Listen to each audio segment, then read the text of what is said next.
Vu du ciel, voici le navire Zimrida. Il transporte 20 000 tonnes de nitrate d'ammonium, un puissant oxydant qui, en cas de contamination par de l'huile, du charbon ou d'autres matières organiques, peut devenir explosif et sensible au choc. Ce mardi matin, en présence de la presse nationale et internationale, les autorités portuaires ont visité le navire pour rassurer le public sur son état, affirmant qu'il ne présente aucune avarie. Cette visite fait suite à des allégations concernant une éventuelle avarie de la cargaison qui pourrait présenter un risque d'explosion. Aucun navire n'est pas accédé au port d'Abidjan et dans les ports ivoiriens sans un contrôle de la DGAMP qui prend en même temps le temps de vérifier si ce navire est inscrit quelque part sur une liste noire. Donc si le Zimrida est dans le port, c'est que le Zimrida n'est pas sur une liste noire.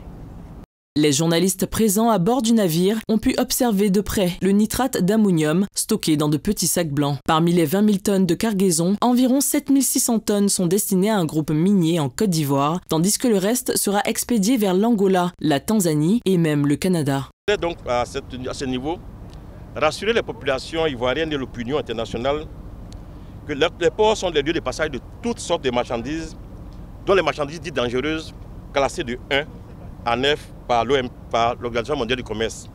Ça ne dort jamais dans le port. Quand ça doit sortir, vous avez un camion, plateau qui est déjà garé.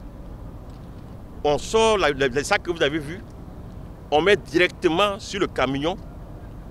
Lequel camion est escorté par la douane et le ministère de la Défense jusqu'au lieu de stockage.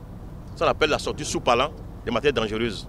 Ce n'est pas un cas particulier, c'est ce qui se fait tous les jours dans le port, dans les ports.